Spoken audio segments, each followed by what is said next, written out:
Hello everybody, my name is Rachel and welcome to my channel Nnedi. Today I'm doing my second of 3 videos on favorite reads of 2018. I've already done my favorite books of 2018 list, and this is the honorable mentions, 7 books that didn't quite make it into my top 10 favorites. Though I did cheat with that list, included duologies. You know, but anyway, here we go. Apologies if you hear the sound of my dog eating in the background. She has decided that it is lunchtime. It is in fact lunchtime, so I can't really fault her for that. So, onwards. The first book on this list, which is not ranked in any particular way, is Designed for Real Life by Meyer and Sara Wachter-Boettcher. I always say her last name incorrectly and I apologize for that. I've just had an incorrect pronunciation imprinted on my brain from years ago.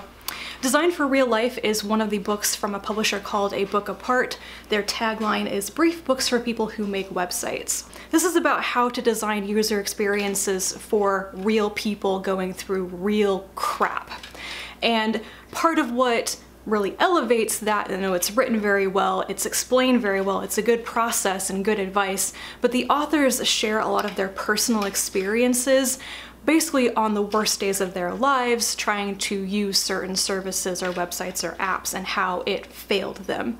So this is about how to design experiences that genuinely help people rather than hurt them, because it is actually possible to be really hurt and really let down by government websites, for example. Really good food for thought, even if you don't make websites or design things. I think this is also interesting to read from just the user's experience, the user's perspective, because it's not something you might think about all the time, even though you use these sorts of things every day. Next is another nonfiction book. This is 1491, New Revelations of the Americas Before Columbus by Charles C. Mann. This had to make my honorable mentions list because it made me think very differently about history, and very specifically about what the Americas probably were like and how many more people and sophisticated civilizations existed in North America and South America and were destroyed and forgotten when Europeans arrived.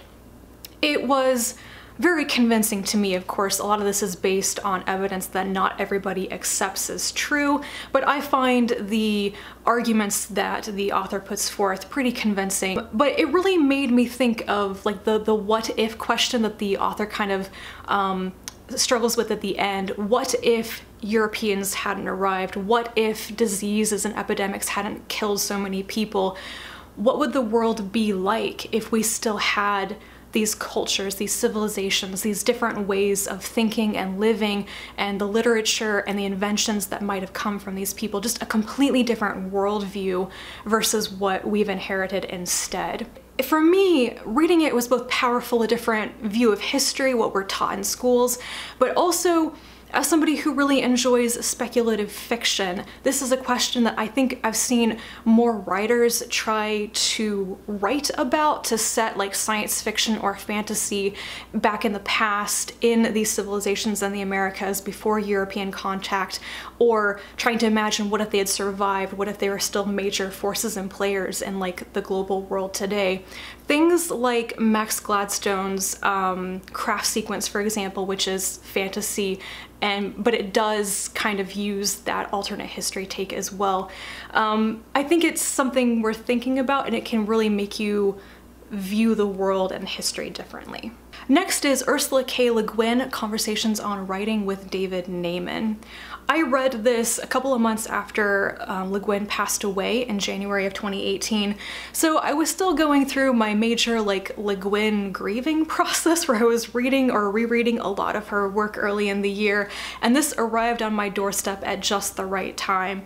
It is a transcript of 3 interview sessions that Le Guin had with Naimon, I think on like public radio in the Portland area, where she just talks to him about her work, kind of her legacy, reflecting on things, talking about craft, all of that. I think this book is one that is particularly well suited to both people new to Le Guin's work, but also longtime fans. It's a good introduction as they touch on many aspects of her career and her work, but for people who are well versed in those things, you'll probably follow the conversations and the discussions more as well. It's a good look back, a good summary in some cases.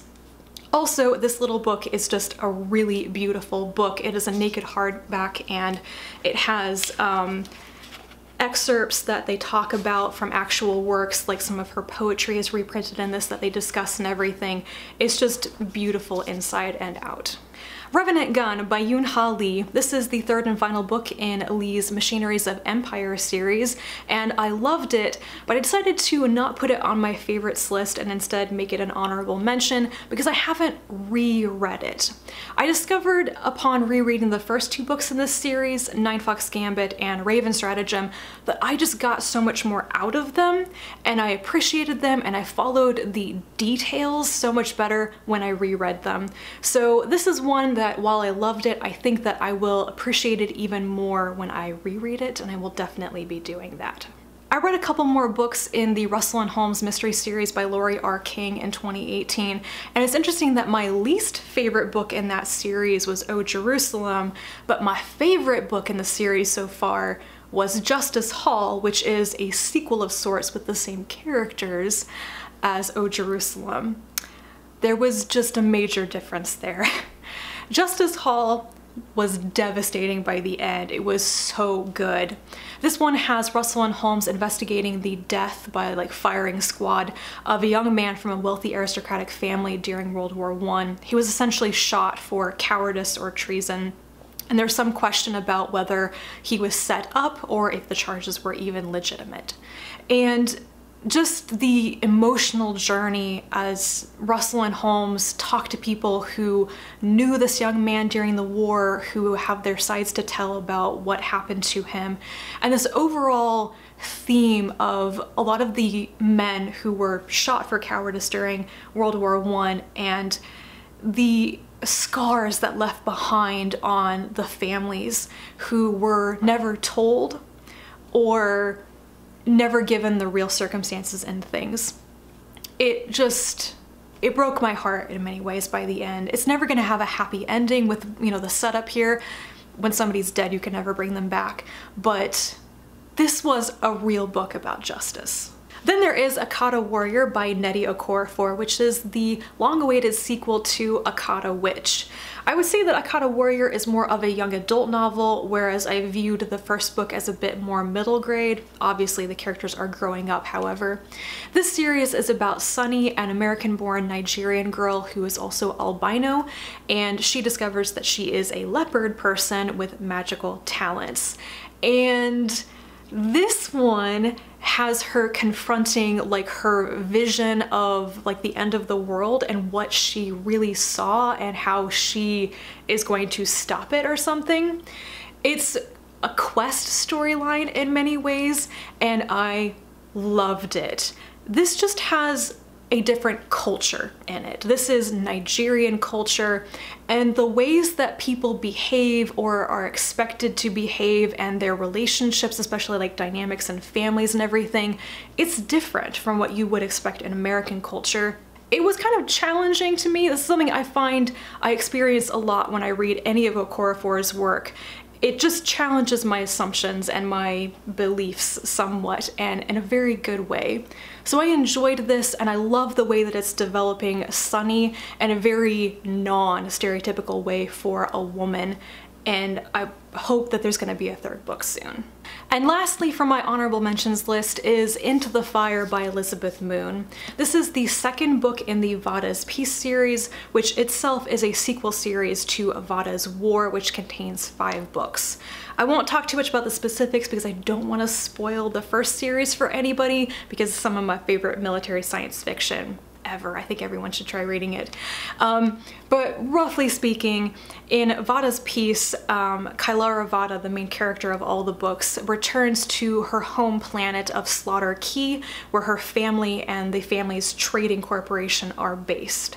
And someone is still out to get her and her family, so there are assassination attempts, and it's kind of unraveling more of the threat that's trying to take down her family and disrupt everything. Moon has this way of creating and writing protagonists good people who are good at their jobs. They're very capable.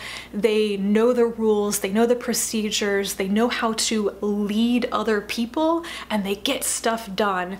And it's one of the things I really love Kailara Vada for. She is a true leader who knows how to lead people, and she knows how to approach and solve problems. And I just find joy in reading characters like that. Obviously, people like Kailara are not perfect in this universe, but they just have traits like this that I really appreciate and that make the stories so satisfying for me. Those are all of my honorable mentions from 2018 that didn't quite make it to my favorite books list. I'm quite happy with these, actually. I do feel like I didn't read as much nonfiction that really affected me in 2018, with the exception of the 2 books that I talked about in this video. And that's a really big difference from 2017, where I felt like I was reading a lot of nonfiction that really made me think or kind of changed or showed a reflection of a change in my reading. And I didn't quite have that in 2018. But nevertheless, there were still good books read, so I'll take it. Let me know if you have read any of these and your thoughts on them. Thank you so much for watching, and I'll be back soon with my favorite rereads of 2018.